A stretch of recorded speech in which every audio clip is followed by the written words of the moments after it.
বলিউডৰ কিং খান শাহৰুখ খানৰ বাংলো মন্নত কেৱল এটা ঘৰেই নহয়, মুম্বাইৰ অন্যতম প্ৰধান লেণ্ডমাৰ্ক। বান্দ্ৰাৰ বেণ্ডষ্টেটত অৱস্থিত এই বাংলোটোৰ আভাস পাবলৈ বিশ্বৰ ভিন্ন প্ৰান্তৰ পৰা অনুৰাগী আহি ভিৰ কৰে। এতিয়া সেই অনুৰাগীসকলৰ বাবে আহিছে এটা ডাঙৰ খবৰ। কিং খানৰ এই অট্টালিকাটোৰ উচ্চতা বাঢ়িছে। লাভ কৰা তথ্য অনুসৰি মন্নতৰ চৌহদত অৱস্থিত মন্নত এনেক্স ভৱনটোত দুটাকৈ নতুন মহলা সংযোজন কৰা হৈছে। আগতে এই ভৱনটো 6 মহলীয়া আছিল, যদিও নতুনকৈ নিৰ্মাণৰ পিছত এতিয়া 8 মহলীয়া হ'বলৈ গৈ আছে। সূত্ৰ অনুসৰি মন্নতৰ মূল হেৰিটেজ বাংলোত কোনো পৰিৱৰ্তন কৰা নহ'ব, যিহেতু ই এক ঐতিহ্যৰ গাঁথনি, গতিকে কোনো ধৰণৰ পৰিৱৰ্তনৰ অনুমতি দিয়া হোৱা নাই।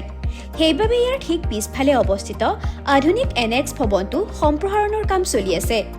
এই পদক্ষেপৰ মূল লক্ষ্য হৈছে মূল গাঁথনিৰ ক্ষতি নকৰাকৈয়ে অতিৰিক্ত বাসস্থানৰ সৃষ্টি কৰা।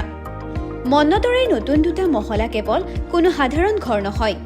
জানিব পৰা মতে এই সম্প্ৰসাৰণৰ ফলত বাংলোটোৰ মূল আকাৰত প্ৰায় 6,630 বৰ্গ ফুট নতুন ঠাই সংযোজন হ'ব। এই নতুন মহলাসমূহত থাকিব আল্ট্ৰা লাক্সাৰী ইণ্টেৰিয়ৰ ডিজাইন।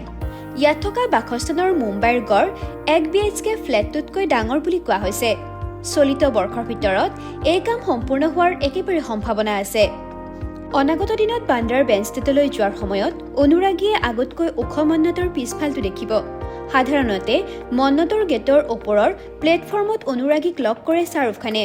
এই নতুন সম্প্ৰসাৰণে কিং খানৰ চিনাকি দৰ্শনৰ স্থান সলনি কৰিবনে নাই সেয়া হ'ব লক্ষণীয়। News desk report, TV9 Assam.